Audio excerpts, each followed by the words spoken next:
तो last session में हम लोग बेसिकली एप्लेट के बारे में बात कर रहे थे कि एप्लेट प्रोग्राम हम कैसे बनाते हैं। एप्लेट प्रोग्राम को बनाने के लिए एप्लेट नाम की बनी बनाई क्लास होती है, उसी को एक्सटेंड कर लेते हैं, एप्लेट प्रोग्राम क्रिएट हो जाता है, राइट।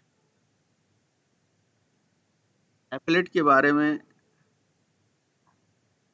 अगर हम कुछ इसकी डेफिनेशन की बात करें, कुछ तो मैंने आपको बताया था, कुछ इसका डेफिनेशन और भी होता है। जैसे ये एक ऐसा प्रोग्राम है, मतलब एप्लेट एक कंपोनेंट है, like frame, like button, like text field, जो भी हमारे पास क्लासेस होती हैं उन्हीं तरह से ये कंपोनेंट है। बट ये नॉर्मल कंपोनेंट नहीं है, ये कंटेनर कंपोनेंट। कंटेनर कंपोनेंट वो होते हैं जो कुछ कंटेन करके रखते हैं, तो ये भी कुछ कंटेन करके रखता है, तो कंटेनर है।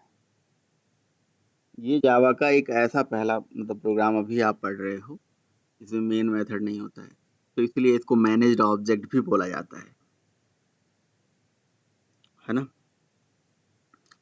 मैनेज्ड ऑब्जेक्ट जितने भी होते हैं ना, उनका क्रिएशन एंड मैनेजमेंट एक स्पेशल रन टाइम एनवायरनमेंट के थ्रू करा जाता है, और वो स्पेशल रन टाइम एनवायरनमेंट कुछ और नहीं होता है, वो एप्लेट व्यूअर होता है, या अगर एप्लीकेशन एप्लेट की चल रही है ब्राउजर में तो ब्राउजर होता है, ब्राउजर के अंदर चलने वाला जेआरई होता है।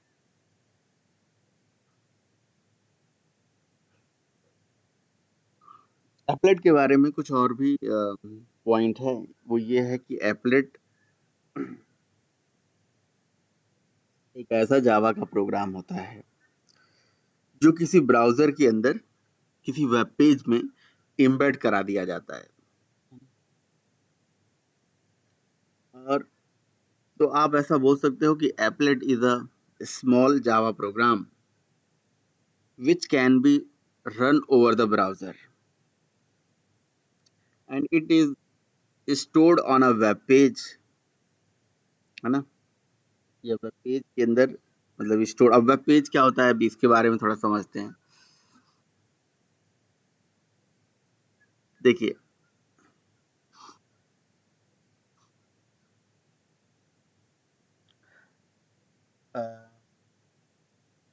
होता क्या है कि अगर आप HTML का थोड़ा सा नॉलेज रखते हो, HTML से बेसिकली वेब पेज आज के टाइम पे बनता है।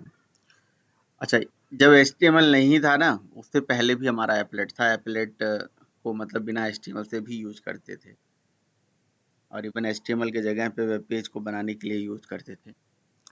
तो ये होते क्या थे या होते क्या हैं, इसके बारे में आपको मैं बताता हूँ। और इसको इंटरनेट पे बना के रख दिया जाता था। जैसे मान लीजिए कि ये हमारा सर्वर है। अब सर्वर क्या होता है ये भी आपको बताना पड़ेगा। ये हमारा ब्राउज़र है, ठीक है। एप्लेट के बारे में ही समझाने के लिए सारा चीज़ बता रहा हूँ, बाकी और कोई पर्पज़ नहीं है।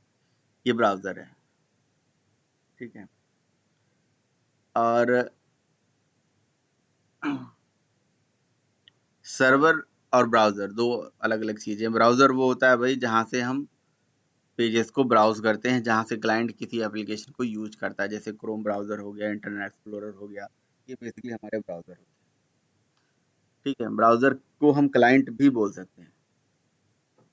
तो अब कोई भी एंड यूज़र है, मान लीजिए कि कोई भी एक एंड यूज़र है जो किसी एप्लीकेशन को यूज़ करने जा रहा है, तो ये मान लीजिए कोई एंड यूज़र है, ठीक है ना। अब एक एंड यूज़र किसी एप्लीकेशन को एक्सेस करने के लिए ब्राउज़र में जाएगा, ब्राउज़र में कुछ यूआरएल टाइप करेगा, ये क्या हमारा ब्राउज़र है, ठीक है।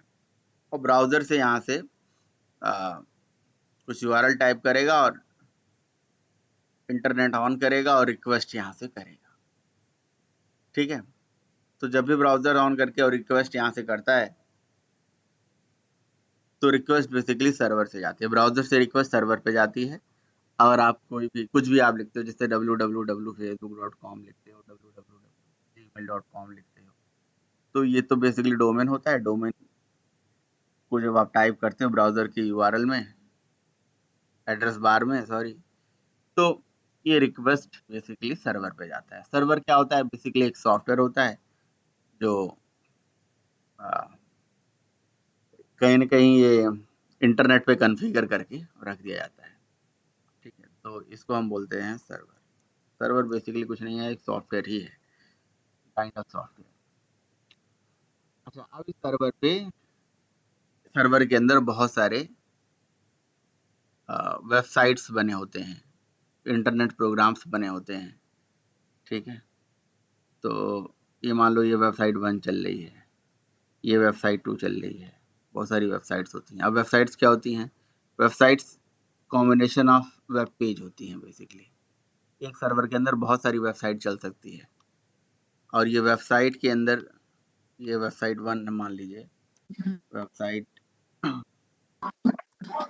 फर्स्ट, ये आपकी पहली वेबसाइट है, ये आपकी दूसरी वेबसाइट है ना?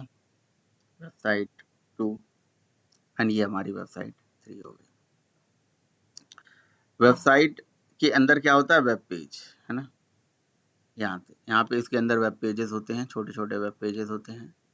अब वेब पेजेस क्या होते हैं? वेब पेजेस होते हैं collection of hyper link, hyper media, text file, image file, audio file, video file, ये हमारे वेब पेज होते हैं। ये इसको ही हम इंटरनेट प्रोग्राम भी बोलते हैं। इंटरनेट पे चलने वाले प्रोग्राम्स, इंटरनेट प्रोग्राम्स। ठीक है, और सर्वर को अगर हम ऑनलाइन कहीं पे रख दें और ये वेबसाइट के अंदर बहुत सारे पेजेस को बना के ऐसे रख दे, तो ये इंटरनेट पे चलने लगेंगे, उसमें कुछ ऐसा नहीं है। और इसके अंदर होते क्या है? कुछ नहीं, बने बनाए टैग होते हैं, जैसे TRTD वगैरह वगैरह, HTML के बहुत सारे टैग आप जानते हो। उसमें आप हाइपरलिंक यूज करते हो, hypermedia, text file, image file, audio file, ठीक है। तो एक वेबसाइट के अंदर जो वेब पेज होते हैं, इन्हीं वेब पेज के साथ एप्लेट के प्रोग्राम को भी रखा जा सकता है। ठीक है ना? यहाँ पे एप्लेट प्रोग्राम भी बना के रखा जा सकता है। आप यहाँ पे भी रख सकते हो, और सर्वर में अगर रखना है तो रखिए, नहीं तो आपके क्लाइंट सिस्टम पे भी हो सकता है, कोई दिक्कत नहीं है। तो कहते हैं एप्लेट एक ऐसा स्मॉल जावा प्रोग्राम है जो सर्वर पे बना के रखा जा सकता है, और जब आप इसको कॉल करोगे ना, तो सर्वर से चल के ब्राउज़र पे वो एग्ज़ीक्यूट होते हैं। मतलब applet is a Java program which can be stored on a web server, जो सर्वर पे स्टोर करा जा सकता है, इन मतलब in the web pages. Web pages is nothing but a collection of hyper text, hyper media, link वगैरह वगैरह, ये सारी चीज़ों को मिला के एक वेब पेज बनता है। तो एक वेब पेज के साथ किसी सर्वर पे बना के रखा जा सकता है, और जो सर्वर से चल के ब्राउज़र पे, है ना, जब आप यहाँ से मतलब रिक्वेस्ट करोगे, तो ये सर्वर से चल के ब्राउज़र पे आके एग्जीक्यूट हो जाता है। आपने कहा सर्वर पे ही क्यों नहीं एग्जीक्यूट होता है? तो ये सर्वर पे इसलिए नहीं एग्जीक्यूट होता है क्योंकि सर्वर साइड प्रोग्रामिंग नहीं है ना, ये क्लाइंट साइड प्रोग्राम है। Applet is a kind of client side program, जैसे HTML है, जावास्क्रिप्ट है, CSS है, ये सब एक तरह से क्लाइंट साइड प्रोग्रामिंग हो गई, जो क्लाइंट पे चलते हैं, क्लाइंट की मशीन पे चलते हैं। समझ में आई बात?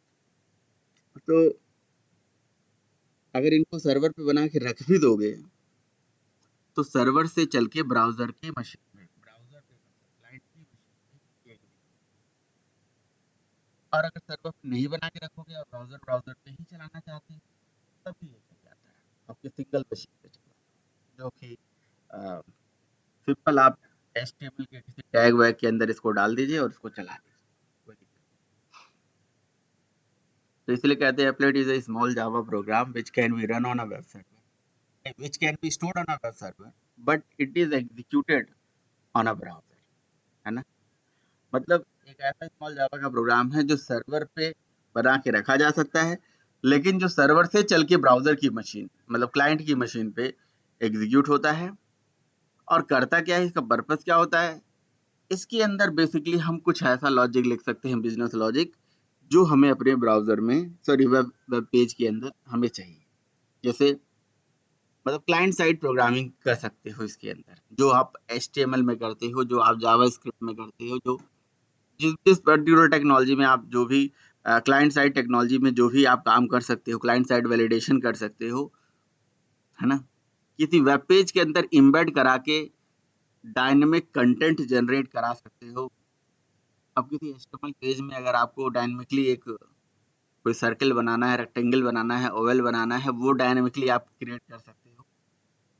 लेकिन ये सर्वर साइड प्रोग्रामिंग लैंग्वेज नहीं है, ये क्लाइंट साइड प्रोग्रामिंग है।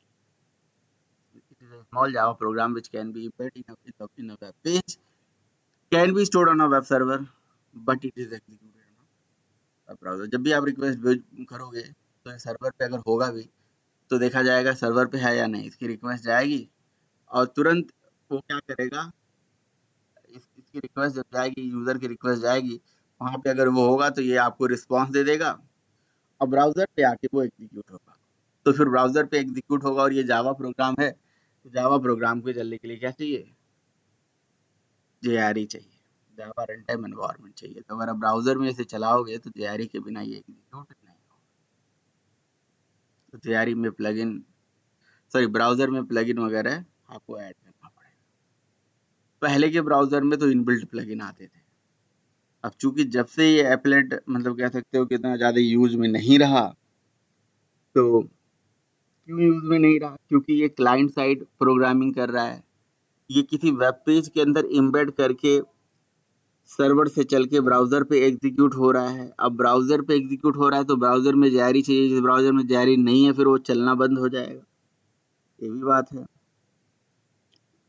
और दूसरा चीज, इससे हम वेब मतलब कुछ डायनेमिक कंटेंट तो जनरेट कर लेते हैं, डायनेमिक पेज थोड़े नहीं बना पाते हैं। मतलब कि अब वेब पेज में भी कैटेगरी होती है ना, एक स्टैटिक पेज होता है, एक डायनेमिक पेज होता है। अब स्टैटिक पेज वो होता है जो सर्वर पे बने बनाए होते हैं और एक बार आप उसको रिक्वेस्ट भेजते हो, हर रिक्वेस्ट के लिए वो कॉमन होता है, जितने बार आपने रिक्वेस्ट करी वो सारे रिक्वेस्ट के लिए कॉमन होगा। तो वो चीज तो हमारा हो गया क्या, स्टैटिक वेब पेज, है ना। लेकिन जो डायनेमिक वेब पेज होता है उसमें एक और क्वालिटी होती है कि वो उसमें डेटाबेस से कनेक्शन की कैपेबिलिटी होती है, वो डायनेमिकली डेटाबेस तक जा सकता है। सर्वर पे बना के अगर रख भी दोगे तो वो डायनेमिकली डेटाबेस तक आपको लेके जाएगा। मतलब एन नंबर ऑफ एडवांटेजेस होते हैं उसके साथ। लेकिन यहाँ पे सबसे बड़ी रिस्ट्रिक्शन है कि ये कोई डायनेमिक वेब पेज नहीं बना के देता है। अब डायनेमिक वेब पेज क्या होता है, ये आप आगे थोड़ा सा और डिटेल में पढ़ोगे, जब आपको मैं सर्वलेट पढ़ाऊंगा, JS पे पढ़ाऊंगा, तो वहाँ पे आपको पता चलेगा डायनेमिक वेब पेज क्या होता है। ऐसा वेब पेज जो सर्वर पे पहले से नहीं हो और वो हर रिक्वेस्ट के लिए अलग अलग, मतलब कहीं ना कहीं आपको सर्विसेज प्रोवाइड करता है, हर यूजर के लिए अलग अलग होता है। तो इससे कोई डायनेमिक वेब पेज नहीं बनता है। डेटाबेस कनेक्शन जाके हम नहीं बनाते हैं, डेटाबेस से डायनेमिकली डेटा लाके इस पर रिफ्लेक्ट नहीं करते, तो फिर ये क्लाइंट साइड है और इसकी डिपेंडेंसी भी क्या है, ब्राउजर पे है और ब्राउजर के अंदर चलने वाले JRE पे है। अब ये जो काम, मतलब जैसे जब देखो, जब HTML नहीं भी था तब भी ये यूज होता था। आप किसी भी सर्वर पे बना के इसको रख देते थे और इससे वो सारे काम हम करते थे जो आप HTML और जावास्क्रिप्ट से आज हम करते हैं, क्लाइंट साइड प्रोग्रामिंग, समझ रहे हो। लेकिन चूंकि HTML जावास्क्रिप्ट अब इतने फास्ट हैं, इतने जल्दी रिस्पॉन्स करते हैं, तो इसको अब उतना ज्यादा यूज करा नहीं जाता है ना। अब नया नया जो JDK है, जैसे अ, जो लेटेस्ट JDK आप यूज कर रहे हो, अगर आपके पास 11 है, 12 है, 14 है, 9 वाइन के बाद ये डिप्रिकेटेड है, यूज भी नहीं होता है, ठीक है। तो अब इसलिए हर ब्राउजर में JRE की भी थोड़ी सी, मतलब वो प्लगइन को भी ऐड करने में डिफिकल्टीज आ गई है।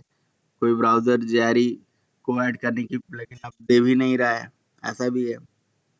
कहीं कहीं ऐड भी कर पाते हैं, कहीं नहीं ऐड कर पाते हैं। तो ये सारी चीजें। और एक ऑप्शन तो ये है कि आप इसको ऐसे ब्राउजर में चला सकते हो, दूसरा ऑप्शन है कि इसको चला।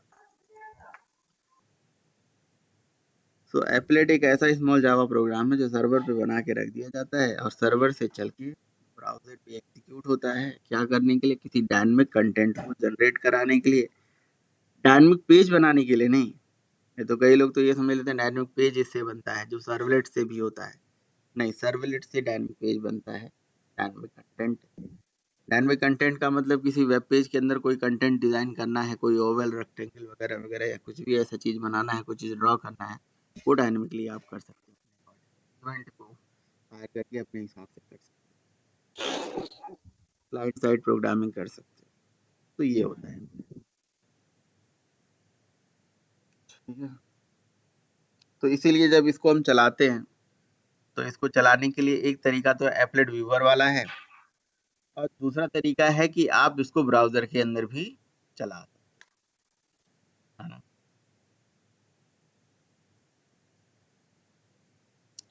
बाकी मैंने एप्लेट की लाइफ साइकिल बताई थी, एप्लेट का पहला प्रोग्राम बताया था कि कैसे कैसे बनाते हैं।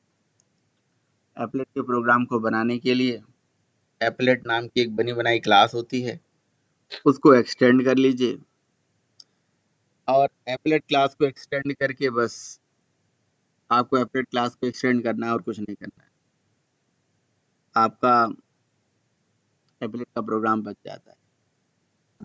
लेकिन ये इसके अंदर चूंकि मेन मेथड नहीं होता है, इसके अंदर मेन मेथड नहीं होता है तो इसको चलाओगे कैसे?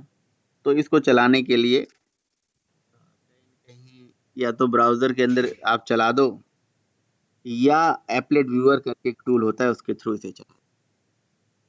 लेकिन मैंने इसके सारे मेथड्स को ओवरराइड करके आपको ये भी दिखाया था कि इसके पास बहुत सारे मेथड्स होते हैं, जैसे इनिट होता है, स्टार्ट होता है, स्टॉप होता है, पेंट होता है ना।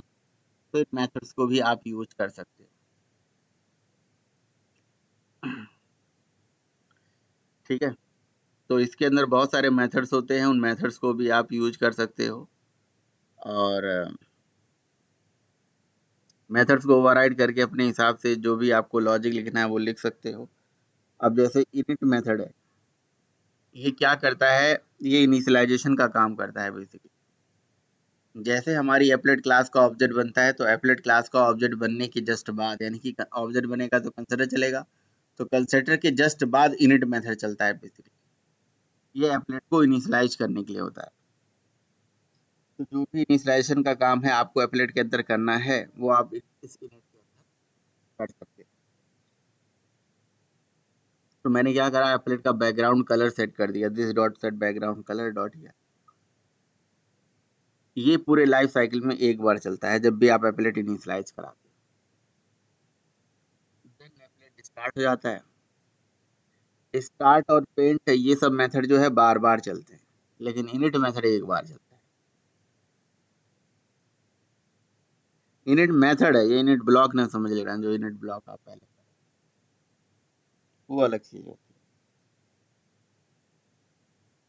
है। एप्लेट का ऑब्जेक्ट बनने के जस्ट बाद ये इनिट मेथड चलता है। ये पूरी लाइफ साइकिल में एक बार चलता है। इसको कौन कॉल करता है, इसको कौन चलाता है? तो या तो एप्लेट व्यूअर या तो ब्राउजर के अंदर चलने वाला चाहिए। फिर एप्लेट स्टार्ट होता है, देन पेंट चलता है इसका। स्टार्ट और पेंट मेथड, अब जब जब एप्लेट स्टार्ट होता है तब तक स्टार्ट मेथड चलेगा और जब भी एप्लेट स्टार्ट हो जो काम उसके अंदर करना है आप यहाँ पे इस मेथड को ओवरराइड करके कर सकते हैं। देखिए एक चीज मैंने आपको उस टाइम पे भी बताया था जब एप्लेट स्टार्ट किया था कि जावा के अंदर ऐसी कोई भी क्लास अगर आपको मिल जाए जिसमें मेन मेथड ना हो तो उसको मैनेज्ड ऑब्जेक्ट बोलिए। और मैनेज्ड ऑब्जेक्ट जो भी होते हैं उनका क्रिएशन एंड एग्जीक्यूशन उनकी लाइफ साइकिल मेथड के थ्रू डिटरमाइन होता है। अभी जो लाइफ साइकिल के मेथड हैं ये आप ओवरराइड करो या ना करो ये तो चलते ही चलते हैं, लेकिन इनको ओवरराइड करके इनको आप अपने हिसाब से इसके अंदर लॉजिक लिख सकते हो। अब जैसे हम चाहते थे कि जब एप्लेट इनिशियलाइज हो तो उस टाइम पे ये काम हो जाए तो इनिट चला लीजिए, जब स्टार्ट हो तो ये काम हो जाए तो स्टार्ट के अंदर लॉजिक लिख दीजिए। जब एप्लेट के अंदर आप कोई चीज ग्राफिक्स वगैरह डिजाइन करना चाहते हो, कुछ ग्राफिक्स वगैरह क्रिएट करना चाहते हो, जैसे ओवल रेक्टेंगल ये सब ड्रॉ करना चाहते हो, तो पेंट को ओवरराइड कर दीजिए। अब ये जो पेंट मेथड होता है ये नॉन लाइफ साइकिल मेथड है, ये लाइफ साइकिल का मेथड नहीं है। ये तो अलग से आप मेथड यहाँ पे मतलब ओवरराइड करके इसके अंदर चाहो तो लॉजिक लिख लो।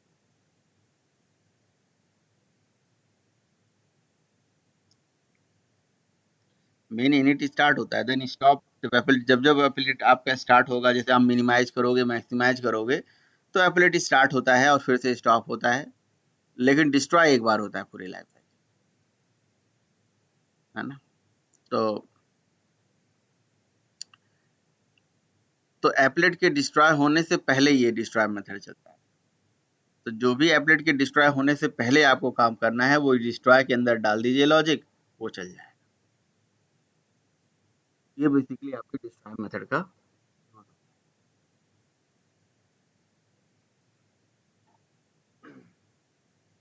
तो इस तरह से भाई देखिए टोटल हमारे पास क्या हो गया, इनिट हो गया, स्टार्ट हो गया, स्टॉप हो गया और डिस्ट्रॉय, ये 4 लाइफ साइकिल के मेथड है। बाकी पेंट मेथड को भी आप ओवरराइड कर सकते हो और यहाँ पे अपने हिसाब से जो भी चीज़ें आपको ड्रॉ करना है, जैसे मैं आपसे बोला था ना डायनेमिक कंटेंट बनाने की बात, तो वो डायनेमिक कंटेंट यहाँ पे आप बना सकते हैं। ठीक है, इसको चलाते कैसे हैं, मैंने बताया था अगर एप्लेट व्यूअर से चलाओगे तो आपको इस तरह से टैग लिखने पड़ते हैं, क्योंकि एप्लेट व्यूअर जो टूल होता है वो कैसे समझेगा कि इसमें तो मेन मेथड है ही नहीं, वो कैसे समझेगा कि एप्लेट ये है, इस तरह से हमें इसे चलाना है। तो एक टैग लिखिए एप्लेट कोड, कोड में क्लास का नाम लिखना होता है, विड्थ और हाइट देना होता है एप्लेट का, क्योंकि एप्लेट से एक कंटेनर बन के आता है ना, उस कंटेनर का विड्थ और हाइट हमें पता कि वो कितने विड्थ और हाइट का कंटेनर होगा। बाकी इसके अंदर आप विड्थ हाइट आप अपने हिसाब से दे सकते हो। एप्लेट कोड में आप अपनी एप्लेट क्लास का नाम, इसको मैंने कमेंट में इसलिए करा क्योंकि जावा कंपाइलर और जेवीएम के लिए ये क्या हो गया, कमेंट हो गया, लेकिन एप्लेट व्यूअर के लिए एक इन्फॉर्मेशन। यही टैग उठा के अगर हम HTML के अंदर डाल दें और .html से इसको सेव कर दें, तो ये सर्वर पे भी चलने लगेगा, बाइट कोड इसको सर्वर पे रख दें, मतलब ब्राउजर पे भी चल जाएगा। मतलब वही बात है कि ब्राउजर में जेआरई चाहिए। ठीक है, अब जेआरई ऐड करने के लिए मतलब अब मेरे सिस्टम में ब्राउजर में जेआरई होगा नहीं, अब उसको ऐड करना पड़ता है, इधर उधर से सर्च करना पड़ता है प्लगइन कहाँ से लाएं कहाँ से नहीं लाएं। तो आप अपने हिसाब से देख लेना भाई, अगर अगर ब्राउजर में चलाना चाहते हो तो। बट हाँ, मैं आपको बता देता हूँ कैसे चलता है।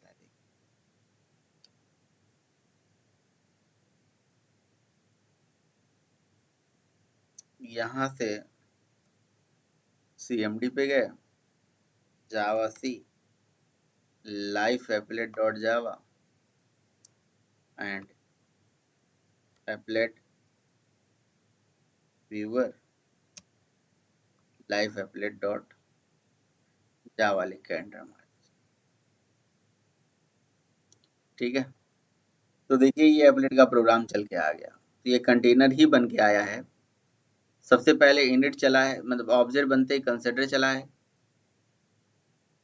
मतलब आप यहाँ पे एक चीज देखिए कि हमने एप्लेट का ऑब्जेक्ट खुद नहीं बनाया, एप्लेट का ऑब्जेक्ट एप्लेट व्यूअर टूल ने बनाया।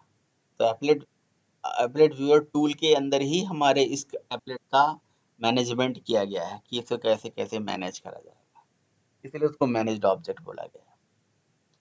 तो कंस्ट्रक्टर चला, ऑब्जेक्ट बना, इनिट चला, स्टार्ट चला, पेंट चला। अब देखो जब भी मैं इसको ऐसे, जैसे मैं इसको ऐसे ऐसे कर रहा हूँ जैसे फ्रेम के ऊपर, या मैं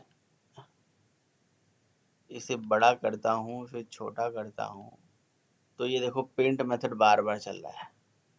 समझ रहे हो, कहीं न कहीं ये डायनेमिक इसके अंदर आप पेंट मेथड इसलिए चल रहा है क्योंकि ये हम उसको लग रहा है कि हम इसके अंदर कुछ चीज़ें डायनेमिकली करने वाले हैं, कुछ कर रहे हैं, कुछ ग्राफिक्स इसके अंदर डिज़ाइन कर रहे हैं, कुछ कर रहे हैं। ठीक है, लेकिन जब आप मिनिमाइज और मैक्सिमाइज करोगे तो एप्लेट स्टॉप हो जाएगा, फिर स्टार्ट हो जाएगा, फिर पेंट चलेगा। ठीक है, स्टॉप हो जाएगा देन स्टार्ट हो जाएगा। बाकी आप इसे क्लोज करोगे तो क्लोज करते ही एप्लेट डिस्ट्रॉय हो जाएगा। तो इस तरह से ही आपका लाइफ साइकिल मेथड चल जाता है।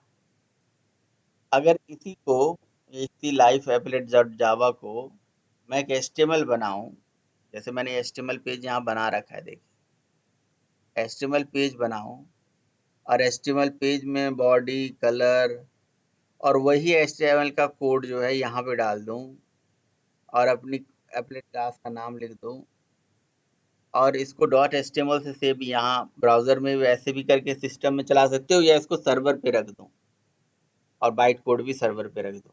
सर्वर अभी हमारे पास है नहीं, बट अगर रख देंगे तो अगर सर्वर पे चलाएंगे भी ना, रिक्वेस्ट भेज के इसको चलाएंगे भी, तो सर्वर पे नहीं चलेगा। सर्वर साइड प्रोग्रामिंग नहीं है, क्लाइंट साइड है। सर्वर से चल के ब्राउजर पे एग्जीक्यूट हो, वहां से मतलब ब्राउजर पे आ जाएगा गेट होके, है ना। अगर आप सर्वर पे चलाओगे भी तो सर्वर से चल के ब्राउजर पे आ जाएगा और ब्राउजर पे एग्जीक्यूट हो जाएगा। और अगर चाहो तो आप रन भी कर सकते हो। कैसे रन करना है, मतलब ऐसे ही क्लाइंट साइड पे ही। तो देखिए ब्राउजर पे चलाने के लिए अब यहाँ पे मैं ओपन विथ, मैं इंटरनेट एक्सप्लोरर करता हूँ, कोई भी ब्राउजर पे आप चला लीजिए, ठीक है। तो ये देखिए कह रहा है internet explorer restrict the web page, active x control, ask में लेटर लिख देता हूँ।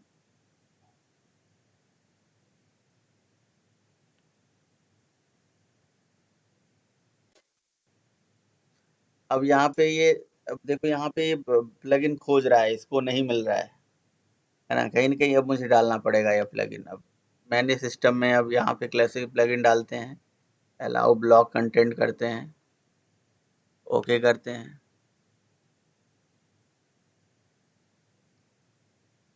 किसी भी ब्राउज़र पे आप चलाइए, ऐसा कोई ज़रूरी नहीं है इसी ब्राउज़र पे ही चलाएँगे,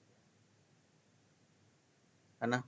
यहाँ पे जाके आप सेटिंग के अंदर जाके एक टूल्स ऑप्शन आता है, वहाँ पे भी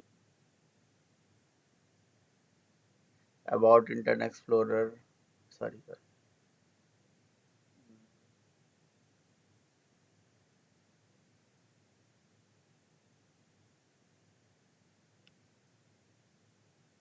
एल्ट और टैब दबाइए।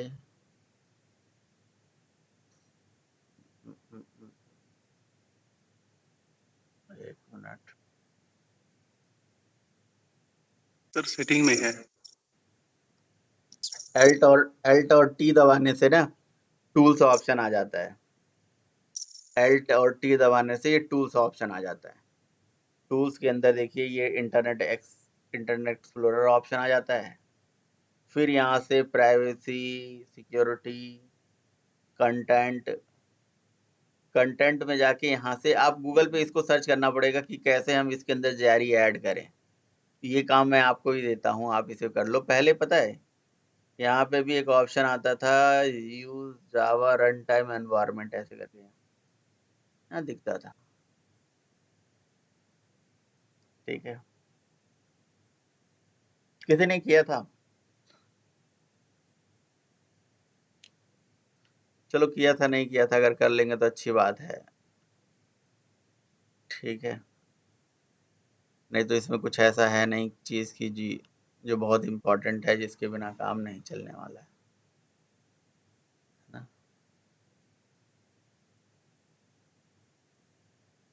आप नहीं भी करोगे तो कोई दिक्कत है नहीं। अब गूगल पे एक ही स्टेप टाइप करना है कि how to add the JRE in Internet Explorer, या how to run the applet program in browser, बस। वो आपको प्लगइन वगैरह ऐड करने के लिए कुछ स्टेप्स बता देगा, वो प्लगइन ऐड कर लीजिए। अब तो ये मांगता भी नहीं है, पहले क्या है, अगर नहीं होता था बस वो क्लिक करने का ऑप्शन आता था, हम सेटिंग पे क्लिक करते थे, अपने आप डाउनलोड कर लेता था और चल जाता था। तो मतलब किसी वेब पेज के अंदर भी इसको ऐसे डाल के चलाया जा सकता है। एफिलिएट के बारे में तो भाई इतना ही कहानी है। लाइफ साइकिल मेथड को ओवरराइड करके आपने देख लिया। ये मेथड कोई ज़रूरी नहीं है ओवरराइड करना। आप केवल इतना ही लिख दो जो कि मैंने कल लिखा भी था, आपको बस एप्लेट क्लास से एक्सटेंड करा देना है, बस। ये जितना प्रोग्राम अभी लिखा हुआ है ये भी चलता हुआ प्रोग्राम है, इसमें भी आपको कुछ करने की ज़रूरत नहीं। एप्लेट से एक्सटेंड करा दीजिए, और बस कुछ भी नहीं लिखिए, आपके एप्लेट प्रोग्राम बन जाता है। लेकिन लाइफ साइकिल मेथड को ओवरराइड करके ये पता चल जाता है कि ये मेथड अब चल रहा है, इस मेथड का ये फायदा है। चलिए भाई, तो इस तरह से एप्लेट का ये प्रोग्राम है।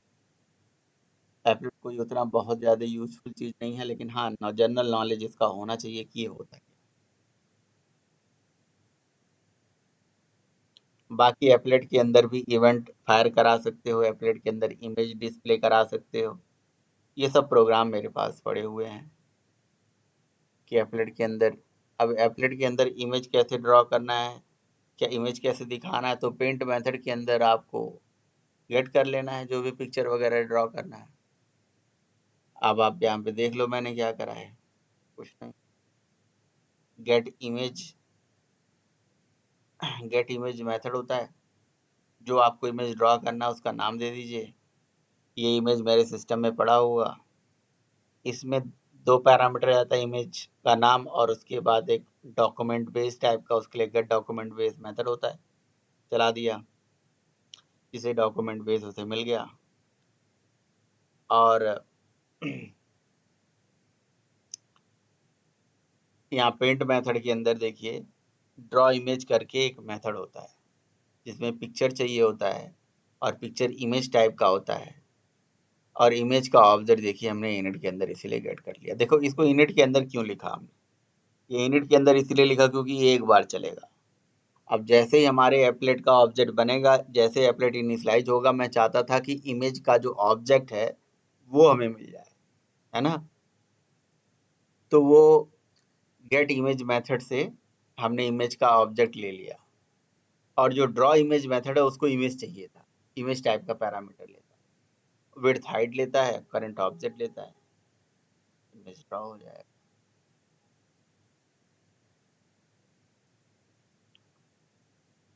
जावा सी डिस्प्ले इमेज डॉट जावा,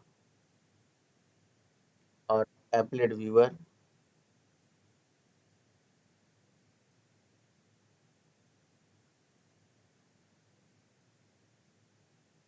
ठीक है, applet viewer display image dot जावा। तो देखिए ये इमेज इस तरह से यहाँ पे दिख गया। इसी एप्लेट पे इमेज मैंने कॉल कराया और बैकग्राउंड इमेज मैंने सेट करा, तो इमेज टाइप का पैरामीटर लेता है, वहां से ले। ठीक है, कभी आपको ऐसी जरूरत नहीं पड़ेगी एप्लेट बनाओ और एप्लेट में इमेज इमेज करो, तो जनरल नॉलेज सही बताऊं तो। लेकिन एप्लेट में अगर इवेंट भी फायर करना है तो इसके लिए इवेंट वाला प्रोग्राम चला लीजिए। एप्लेट के अंदर कोई पैरामीटर भेजना है तो परम एप्लेट का यूज कर लीजिए। चलो इवेंट भी आपको मैं बता दे रहा हूँ। एप्लेट में अगर मेन मेथड रख दोगे तो मेन को भी रख के चला सकते हो। एप्लेट के प्रोग्राम में कोई लाइन ड्रॉ करना है तो लाइन एप्लेट प्रोग्राम चला सकते हो। पैरामीटर भेजना है तो परम एप्लेट का यूज कर सकते हो। अब ये परम एप्लेट क्या है मैं आपको समझाता हूँ। ये देखिए, मान लीजिए कि आप एप्लेट के प्रोग्राम को HTML से चला रहे हो, कोई HTML पेज है उसके थ्रू चला रहे हो, इसका नाम है परम HTML।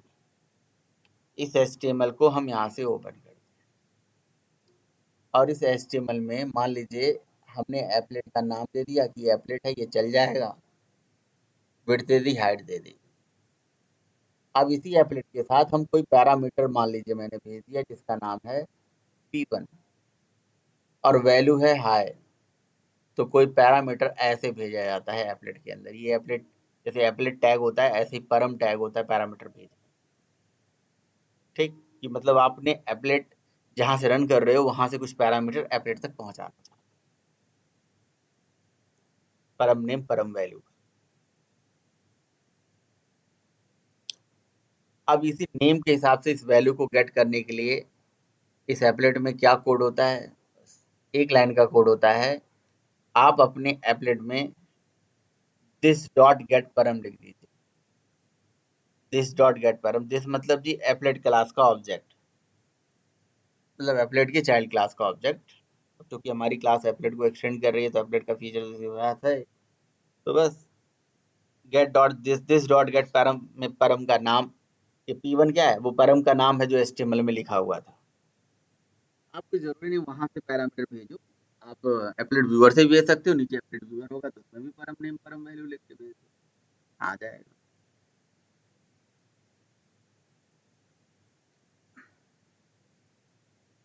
और वो पैरामीटर आपको अगर कोई ड्रॉ करना है तो यहाँ पे ड्रॉ स्ट्रिंग मेथड होता है प्रिंट क्लास का, इससे आप स्ट्रिंग ड्रॉ कर दीजिए।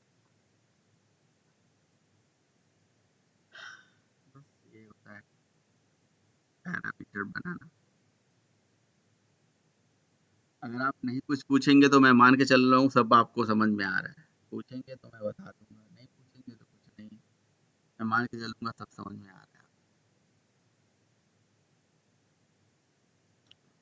ठीक है, तो पैरामीटर वहां से भेजना और यहाँ पे कॉल करना।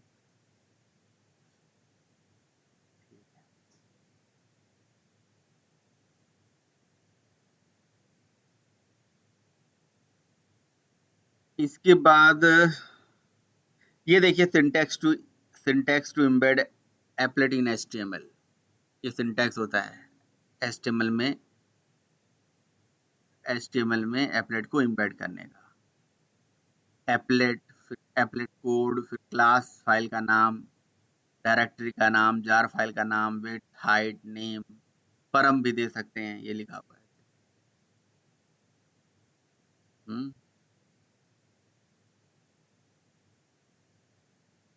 मेन एप्लेट मतलब एप्लेट के प्रोग्राम में भी मेन रख सकते हो।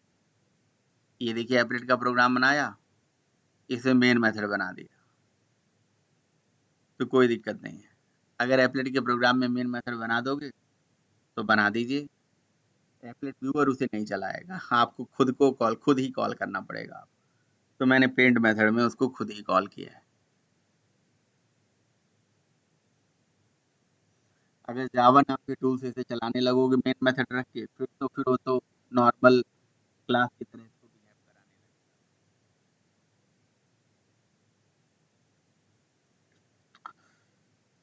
तो ये एप्लेट के प्रोग्राम में मेन मेथड भी हो सकता है। एप्लेट के प्रोग्राम में अगर मेन मेथड बना दोगे तो वो नॉर्मल मेथड की तरह बिहेव कर रहा है, बस आपको उसको पेंट मेथड के अंदर कॉल करना है। ये आपने सोचा होगा कि क्या पता मेन नहीं बना सकते हैं, बिल्कुल बना सकते सर ऐसे तो किसी भी प्रोग्राम को रन कराया जा सकता है। हैं। कैसे मतलब?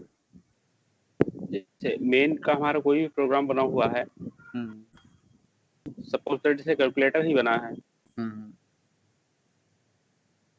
हाँ, मेन का मतलब मेन को कॉल करके आप ये कह रहे हो, हाँ जी सर। तो हम कॉल कर सकते बस हैं ऊपर बिल्कुल। ऊपर ऊपर बस इसको एप्लेट को एक्सटेंड करना पड़ेगा बस, और नीचे कोड लिखना पड़ेगा जो आपने इसमें कमेंट में लिखा हुआ है। बिल्कुल बिल्कुल सही बात है, चलाइए, बिल्कुल चल जाएगा। हम्म, इसके बाद आप एप्लेट के अंदर ये एक इम्पोर्टेंट मतलब इम्पोर्टेंट क्या, थोड़ा सा ट्रिकी चीज़ है, इसको बता देता हूँ आपके लिए। ये प्रोग्राम जो मैंने बना रखा है, हम्म, अ, इवेंट में मैंने क्या करा है, पहले मैं देख लेता हूँ। इवेंट में ही मैंने इवेंट फायर कराया है। तो सबसे पहले मैं आपको एक लाइन ड्रॉ करना सिखा देता हूँ एप्लेट से, कैसे लाइन ड्रॉ करते हैं, लाइन एप्लेट। तो javac line applet dot java, code compile हो गया।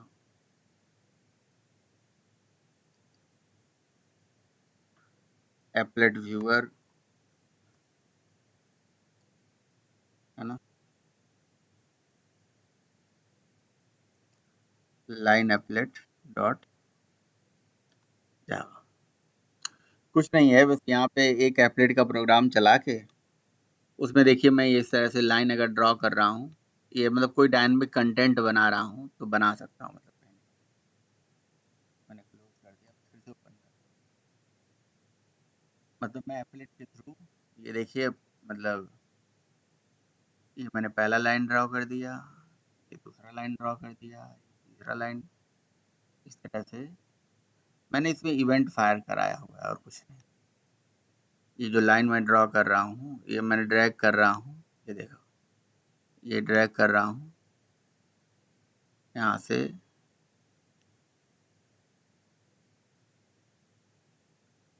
ठीक है। तो ये मैंने कुछ नहीं करा है, ये मैंने बेसिकली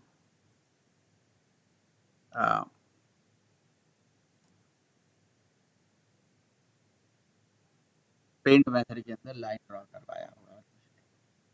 ये एप्लेट से भी हो सकता है, बिना एप्लेट से भी हो सकता है, ऐसा नहीं है कि एप्लेट ही पढ़ रहे हो तो एप्लेट में हो सकता है। क्या किया है देखिए जरा, समझिएगा। इसमें मैंने माउस इवेंट ट्रैप कराया है और कुछ। सबसे पहले मैंने इनिट के अंदर अपने फ्रेम का कलर सेट कर दिया, सॉरी एप्लेट का कलर सेट कर दिया,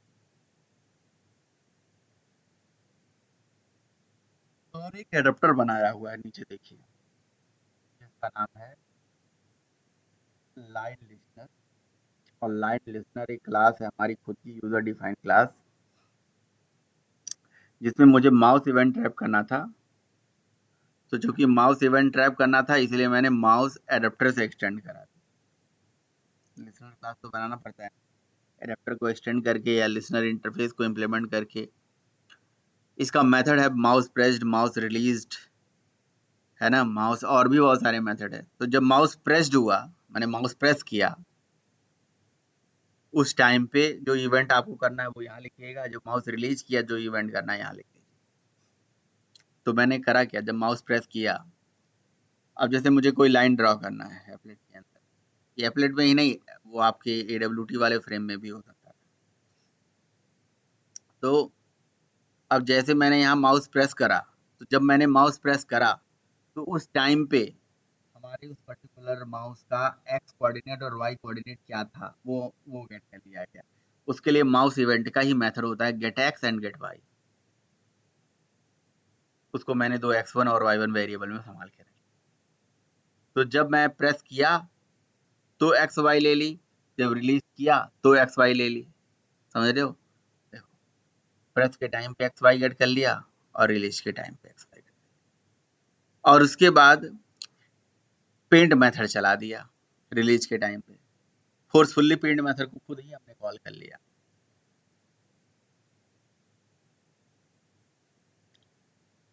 और पेंट मेथड में ग्राफिक्स का ऑब्जेक्ट पहुंचा दिया। लेकिन ग्राफिक्स का ऑब्जेक्ट किस पे पहुंचा दिया, किस क्लास के अंदर पहुंचा दिया, उस क्लास का नाम था LP, मतलब लाइन एप्लेट वाला क्लास। तो लाइन एप्लेट क्लास पे पेंट मेथड चलाया और उसमें ग्राफिक्स का ऑब्जेक्ट पहुंचा दिया। तो ग्राफिक्स को पता चल गया कि मुझे इस टाइम पे ये चीज ड्रॉ कराना है। तो इसीलिए पेंट मेथड के अंदर जरा कोड देखिए क्या लिखा है। पेंट मेथड के अंदर बस यही कोड लिखा है, कलर सेट कर दो रेड कलर का और ड्रॉ कर दो एक लाइन। लाइन में वैल्यू क्या होगी, x1 और y1, x2 और y2, ये तो चार वेरिएबल लिया सब। और x1 y1 x2 y2 में इनिशियली कितना है वैल्यू, 0 0। लेकिन जब आप इसको प्रेस करोगे तो x1 y1 की वैल्यू चेंज हो जाएगी, और जब रिलीज करोगे तो x1 y1 की वैल्यू चेंज हो जाएगी। तो बस जैसे आपने यहाँ से इसको प्रेस किया और रिलीज किया तो x1 और y1 की वैल्यू चेंज हो गई। जब आपने माउस को ऐसे सेलेक्ट किया तो x1 y1 चेंज हो गया, और छोड़ दिया x1 y1 चेंज हो गया, और पेंट मेथड को पता चल गया x1 y1 ये है, और वही चीज ड्रॉ करके। अब देखो यहाँ पेंट मेथड भी होता है, रीपेंट भी होता है, अपडेट भी होता है। तो पेंट मेथड से तो केवल पेंट होके आ जाएगा और जो दिख जाएगा, अगर आप अपडेट या रीपेंट चला दोगे तो हट जाएगा, ये ड्रॉ भी हो जाएगा, और ड्रॉ करने के बाद छोड़ोगे तो तुरंत हट भी जाएगा, अपडेट हो जाएगा बोला है।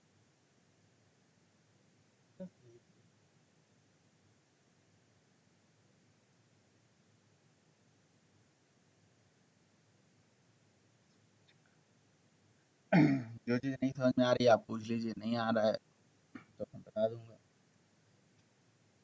ठीक है। और अगर नहीं पूछ रहे हो तो इसका मतलब मान ले रहा हूँ कि आ रहा है। तो कुछ नहीं है, एडेप्टर बनाना है और क्या, एडेप्टर यूज करके ऐसे कर लेना है। ये एप्लेट में जो बताया जा रहा है आपको, कोई जरूरी नहीं एप्लेट में ही बनाओ, उसमें भी बनाओ।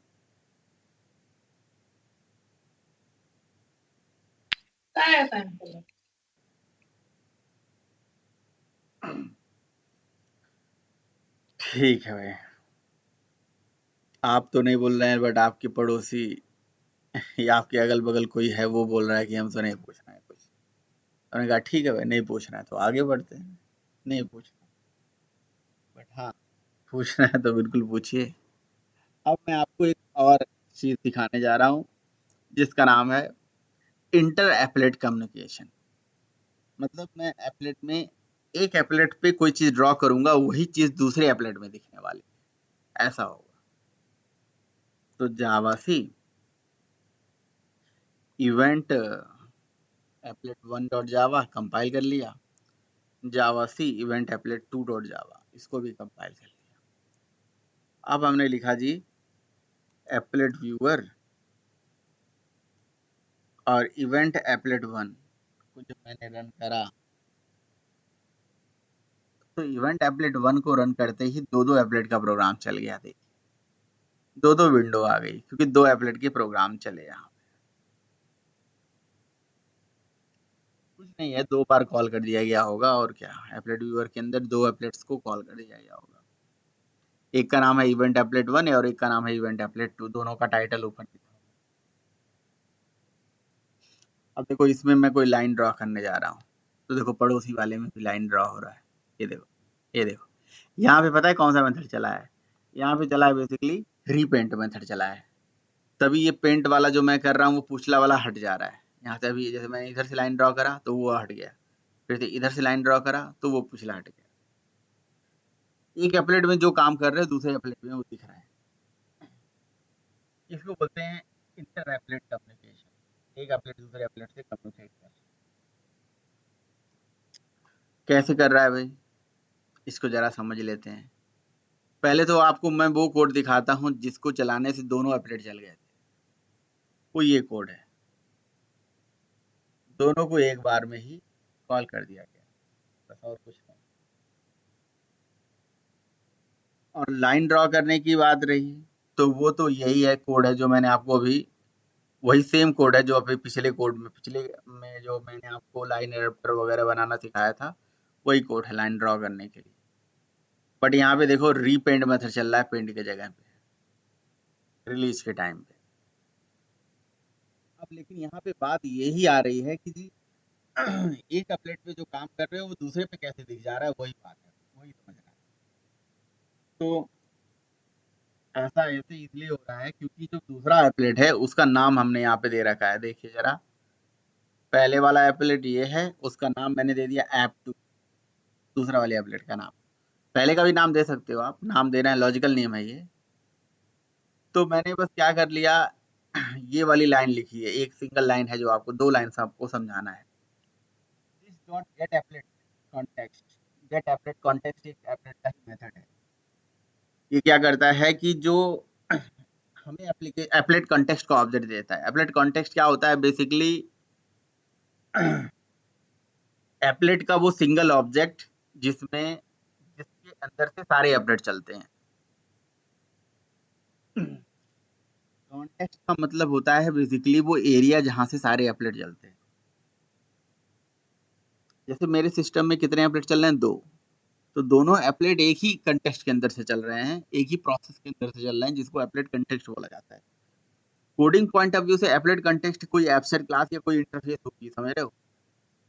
मुझे एग्जैक्टली नहीं याद है, मेरे ख्याल से एब्स्ट्रैक्ट क्लास ही होगी, उसका ऑब्जेक्ट नहीं बनता है। लेकिन ये फैक्ट्री मेथड जो है जिसका नाम है गेट एप्लेट कॉन्टेक्स्ट, इसको जब मैंने कॉल किया, इस मेथड को कॉल करने से हमें एप्लेट कॉन्टेक्स्ट इंटरफेस या एब्स्ट्रैक्ट क्लास जो भी होगी उसकी इंप्लीमेंटिंग क्लास का ऑब्जेक्ट मिल गया। तो एप्लेट कॉन्टेक्स्ट का मतलब ये एप्लेट के अंदर का पूरा एरिया, मतलब एक एप्लेट कॉन्टेक्स्ट के अंदर बहुत सारे एप्लेट चलते हैं, ऐसे। एप्लेट कॉन्टेक्स्ट जो है वो एक एरिया है जिस एरिया के अंदर से बहुत सारे एप्लेट एक दूसरे से कम्युनिकेट कर सकते हैं। तो बस उसी कॉन्टेक्स्ट पे एक मेथड चलाया जिसका नाम है गेट एप्लेट, उसमें एप्लेट का नाम लिख, दूसरे एप्लेट का ऑब्जेक्ट आ गया। तो एपलेट कॉन्टेक्स्ट एक ऐसा ऑब्जेक्ट होता है जिस ऑब्जेक्ट से हम एक एपलेट से दूसरे एपलेट का कम्युनिकेशन करा सकते हैं। कैसे करा सकते हैं? कॉन्टेक्स्ट का मतलब वो एरिया हो गया जो दोनों के लिए कॉमन है। कॉन्टेक्स्ट का मतलब कॉमन एरिया। कॉन्टेक्स्ट एक वो जगह होता है जहाँ से मतलब जो सबके लिए कॉमन है। जैसे अभी आप एपलेट का कॉन्टेक्स्ट पढ़ रहे हो, कल को थ्रेड का कॉन्टेक्स्ट पढ़ोगे, फिर उसके बाद सर्वलेट का भी कॉन्टेक्स्ट पढ़ोगे। तो कॉन्टेक्स्ट का मतलब पूरे मतलब एप्लीकेशन के लिए वो चीज कॉमन। तभी तो उसपे गेट एपलेट मेथड चलाने से दूसरे एपलेट का नाम दे दिया, उससे एपलेट का ऑब्जेक्ट मिल गया दूसरे वाले। अब आप जो कुछ भी ड्रॉ कर रहे हो उसका रिफ्लेक्शन जो है पहले पे कैसे पड़ रहा है, क्योंकि देखो ये कोड लिख दिया गया है और कुछ नहीं ये कोड लिख दिया गया है। जो गेट एक्स मेथड है उसको पहले वाले EA x1 पे भी रिफ्लेक्ट करा दिया जा रहा है, इक्वल टू EA1 पे भी करा दिया, EA2 EA1। EA2 का मतलब है इवेंट एपलेट 1, इवेंट एपलेट 2, इन दोनों पे बस चला दिया जा रहा है।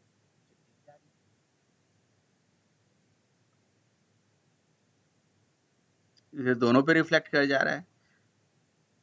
भाई अगर मान लो कि मैंने एक एक्स वेरिएबल है एक एपलेट को दे दिया और उसी को वाई को भी दे दिया, तो एक्स का वैल्यू दोनों जगह कॉमन हो जाएगा, फिर दूसरे एपलेट के लिए भी दिख जाएगा। बस यही करा गया है। ठीक है, तो ये हो गया भैया एपलेट की कहानी खत्म। एपलेट में इतना ही चीज है। आप ये प्रोग्राम आपके पास नहीं है तो मैं आपको दे दूंगा, आप बना लीजिएगा।